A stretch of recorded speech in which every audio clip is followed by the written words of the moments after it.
Guys ಇವತ್ತೊಬ್ಬ water ಟ್ಯಾಂಕಿಂದ ಹೆಂಗೆ ಬಿದ್ದ ಗೊತ್ತಾ? ಹಾಯ್ ಗಾಯ್ಸ್, ನಮ್ಮ ಪಕ್ಕದೂರಲ್ಲಿ ವಾಲಿಬಾಲ್ ಮ್ಯಾಚ್ ಇಟ್ಕೊಂಡಿದ್ರು. ನನ್ನ ಮಕ್ಕಳು ಮತ್ತೆ ಶುರು ಮಾಡಿದ್ರಯ್ಯ. ನೈಟ್ ಹೊತ್ತಲ್ಲಿ ಮ್ಯಾಚ್ ಅಂತೆ.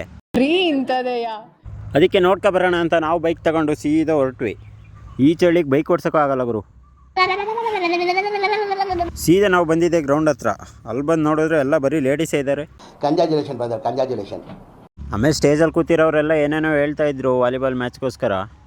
ವಾಲಿಬಾಲ್ ಪಂದ್ಯನ ಇಟ್ಕೊಂಡಿರೋದ್ರಿಂದ ನಮ್ಮ ಗ್ರಾಮದಲ್ಲಿ ಇಂಥ ಒಂದು ಕಾರ್ಯಕ್ರಮ ನಡೀತಾ ಇದೆ ಅಂದರೆ ನಮಗೆಲ್ಲ ಸಂತೋಷದ ಕಾರ್ಯಕ್ರಮವಾಗಿದೆ. ಎಲ್ಲರಿಗೂ ಅವ್ರ ಭಾಷಣ ಕೇಳಿ ಕೇಳಿ ಬೋರ್ ಆಗಿತ್ತು. ಆಮೇಲೆ ಊಟ ಅಲ್ಲೇ ಕೊಡ್ತಾ ಇದ್ರು, ಎಲ್ಲರೂ ಊಟ ಮಾಡ್ಕೊಂಡ್ರು. ನಾವು ಹಂಗೆ ಟ್ರೋಫಿ ಹೆಂಗಿದೆ ನೋಡೋಣ ಅಂತ ಹೇಳಿ ನೋಡ್ಕೊ ಬಂದ್ವಿ. ಮಕ್ಕಳೆಲ್ಲ ಊಟ ಮಾಡ್ಕೊಂಡು ಮ್ಯಾಚಿಗೆ ರೆಡಿ ಆಗ್ತಿದ್ರು. ನಾವು ಬಾಯಿ ಮುಚ್ಕೊಂಡಿದ್ದೀವಿ, ನಮ್ಮನ್ನ ಕೆಣಿಗ್ಬೇಡಿ. ಅಂತೂ ಇಂತೂ ಎಲ್ಲರೂ ಭಾಷಣ ಮುಗಿಸಿ ಅಂತೂ ಓಪನಿಂಗ್ ಮಾಡಿದ್ರಪ್ಪ. ಹಿಂಗೆ ನಾವು ಊಟ ಮಾಡ್ಕೊಂಡ್ವಿ. ಜನ್ಮಕ್ಕೆ ಹೋಗೋ ಅಷ್ಟೊತ್ತಿಗೆ ಫಸ್ಟ್ ಮ್ಯಾಚ್ ಮಕ್ಕಳದಂತೆ. ಮಕ್ಕಳೆಲ್ಲ ಗ್ರೌಂಡಿಗೆ ಎಂಟ್ರಿ ಆದರು. ಆಮೇಲೆ ಕುಳ್ಳ ಏನು ಸರ್ವಿಸ್ ಹೊಡೆದ ಅಂತೀರಾ.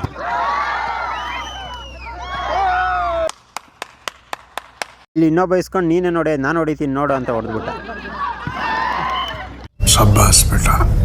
ಆಮೇಲೆ ನಮಗೆ ಚಳಿಲಿ ನಿಲ್ಲಕ್ಕಾಗ್ತಿರ್ಲಿಲ್ಲ. ಮಕ್ಕಳು ಮಾಡೋದೇ ಚಂದ ಅಲ್ವಾ ಅಂತೇಳಿ ನೋಡ್ಕೊಂಡು ಸೀದಾ ಬಂದ್ವಿ.